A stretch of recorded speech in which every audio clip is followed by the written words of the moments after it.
আমরা দেখলাম যে ডাকসু পরবর্তী সময়ে একটি বিষয় খুবই গুরুত্বপূর্ণ, যেটা চোখে পড়লো এবং অনেকে সমালোচনাও করেছে, যে ভূমিকম্পর ভয় হলো এবং সেই জায়গা থেকে 17 দিন যখন ইউনিভার্সিটি বন্ধ ঘোষণা করে আমরা দেখলাম যে ডাকসুতে ছাত্র শিবিরে যারা আছেন তারা সবাই সারা দেশব্যাপী দাঁড়িপাল্লার জন্য ভোট চাইছেন।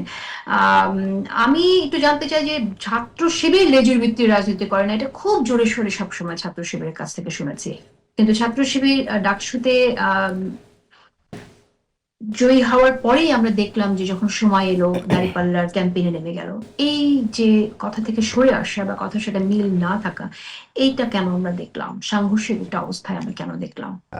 এটা তো আসলে যারা ছাত্র শিবিরের পোস্টেড বা ছাত্র শিবিরের নেতৃবৃন্দ তারা ভালো বলতে পারবে।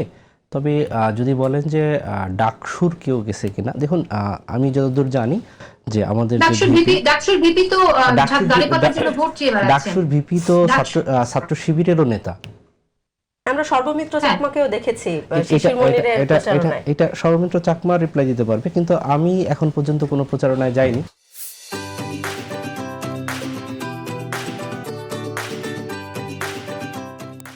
আমার এলাকা থেকে আমাকে বলা হয়েছিল, আমি বলছি যে এটা তো আসলে আমার কাজ না, আমি তো জামাত শিবিরের না, তো আমি তো এখানে যেতে পারি না।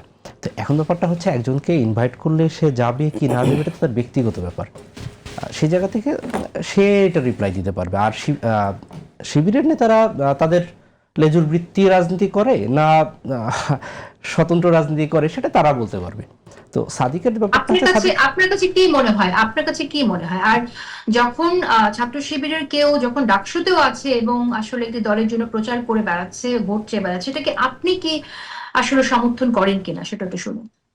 এখানে একটা ব্যাপার হচ্ছে, ধরুন নির্বাচনের পরে বিএনপি ক্ষমতায় আসলো, তখন তারেক রহমান প্রধানমন্ত্রী হলো। তারেক রহমান কি তখন দলীয় কোনো কাজকর্মে কোনো অংশগ্রহণ করবে না? প্রধানমন্ত্রী যায়, তাহলে কি তখন আমরা বলবো যে সরকার বিএনপিকে সুবিধা দিচ্ছে বা বিএনপির সাথে কেন লেজুর বৃত্তি রাজনীতি করতেছে? এটা তো আসলে একটা সিম্পলি বোঝা যায় যে সে শিবিরের জামাতের প্রোগ্রাম কিভাবে ছাত্র শিবিরের প্রোগ্রাম হয়। আচ্ছা, সেটা ছাত্র শিবির প্রসঙ্গটা এই জন্য আসছে, জসীমউদ্দিন আপনি একটা জিনিস মিস করে যাচ্ছেন। প্রসঙ্গটা এই কারণে আসছে কারণ ছাত্র শিবির বারবার বলেছে যে আমরা লেজুর ভিত্তির রাজনীতি করি না, আমরা কোনো দলের জামাত ইসলামের কোনো নেতার নামে স্লোগান দিই না, জামাত ইসলামের রাজনীতি আমরা করি না, আমরা একটা স্বতন্ত্র একটা ছাত্র সংগঠন। এইটা আমি যতটুকু ইনফরমাল আলোচনায়, আমি আবারও বলতেছি, আমি শিবিরকে ডিফেন্ড করা বা শিবিরের আদর্শকে এখানে প্রেজেন্ট করা বা তাদের অবস্থান প্রেজেন্ট করার জায়গা থেকে বলতেছি না। আমি যতটুকু এস এম ফরহাদের সাথে ইনফরমালি আড্ডা বা গল্প করা, সেই জায়গা থেকে যতটুকু জানতে পারছি তাদের অবস্থানটা এরকম যে ভাই আমরা ঠিক আছে, তাদের সাথে আমাদের মেন্টালিটি মিলে বা তাদের সাথে আমাদের সাংগঠনিক কিছু ব্যাপারে মিল হয় এবং সেই জায়গা থেকে আমরা চাই তারা ক্ষমতায় আসুক বা তাদের প্রচার পক্ষে কথা বলি। কিন্তু আমাদের কোনো সংগঠনের কোনো সিদ্ধান্ত, যেমন ধরেন তাদের সর্বশেষ যে কমিটি হলো যেখানে সভাপতি এবং সেক্রেটারি নির্বাচিত হলো, সেখানে তারা বলতেছে এটা জামাতের কোনো হাত থাকে না।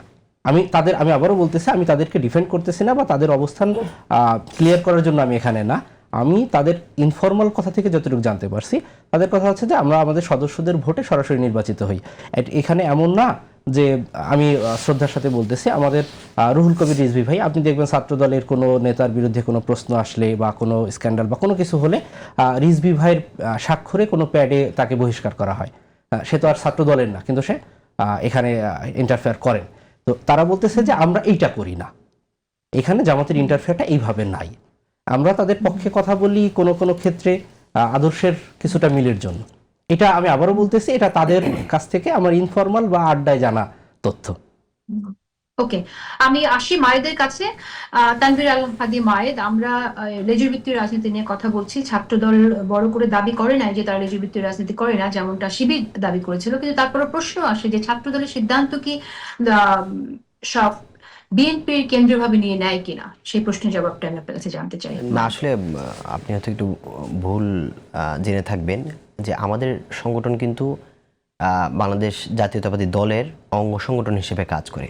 তার মানে স্পষ্টই যে আমরা আসলে মতদর্শগত মিলের কারণে আমরা একসাথে কাজ করি এবং ছাত্র সংগঠন হিসেবে বৃহত্তম সংগঠনের সাথে আমাদের সম্পর্ক রয়েছে এবং সেই সম্পর্কের জায়গা থেকে আমরা কাজ করি।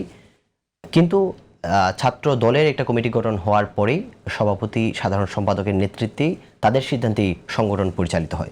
সেখানে যদি কোনো সমস্যা হয়, কোনো প্রয়োজন হয়, কোনো হেল্পের প্রয়োজন হয়, আমরা মাদার অর্গানাইজেশনের শরণাপন্ন হই। আসলে নিজরবৃত্তি বলতে যে নেতিবাচকতা প্রকাশ করার চেষ্টা করা হয়, আমরা মনে করি যে আমরা সহযোগিতার মাধ্যমে আমরা প্যারালালি দুইটা সংগঠন কাজ করি। হাই কমান্ড হিসেবে বিএনপির সাথে যেমন আমাদের সম্পর্ক আছে, কিন্তু আমরা ছাত্রদল আমাদের নিজস্ব যে চিন্তা এবং চর্চা তা স্বাধীনভাবেই করতে পারি। সেখানে আসলে লেজুর বৃত্তি বলে আমাদের আসলে নেতিবাচকতার প্রচার করার চেষ্টা করা হয়, কিন্তু আমার মনে হয় যে আমাদের সাংগঠনিক স্ট্রাকচারটাই এবং গঠনটাই এরকম যে আমরা আসলে জাতীয়তাবাদী শক্তির যে সামঞ্জস্য তারা আমরা আপার লেভেলে যেমন লোয়ার লেভেলে শিক্ষার্থী হিসেবে আমরা কাজ করি।